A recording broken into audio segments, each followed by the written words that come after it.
Ке чека да го устоличат на Конгресот, каде тој е единствениот кандидат за лидер, пошто ке прави чистка во партијата. Заев најави кадровски промени во раководството на СДСМ, кои многумина го сметаат како потек за расчистување со неистомислениците во неговата партија. Вели, по Конгресот, каде на внатрапартијски избори, кои ги најавува како врв на демократијата, а се само со еден кандидат, ке следувале освежувања.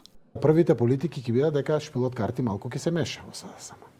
Што значи тоа? Тоа значи малку и кадровски нови луѓе мора да се појават, кои што не биле на првиот ешалон на социјалдемократијата во делот на раководството на СДСМ, да им дадеме поголема важност да се обноват малку структурите на СДСМ. Во едни такви околности јас очекувам навистина едно ново политичко освежување. Политичките експерти сметаат дека со ваквите така наречени освежувања, Заев само се обидува да опстане како лидер на партијата, која после 4 години владење е соочена со разни поделби внатре. Колку и да се обидува да прави чистки, а ќе ги прави затоа што тоа ќе му биде единствениот модел за опстанок, сметам дека данокот ќе мора да го плати на некаков начин.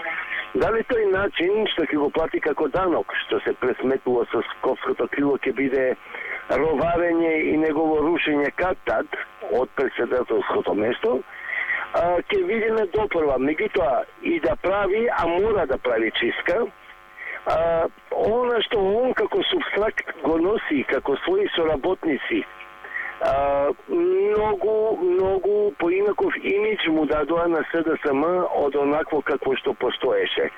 Јонус Залфа веле дека многу интелектуалци од партијата се незадоволни, затоа што се оставени во сенка, додека пак тие му помогнале тој да биде на чело на партијата и да биде тоа што е. Сметам дека Заев, јас еднаш кога дадов една несекна изјава, реков дека направи селјачка партија.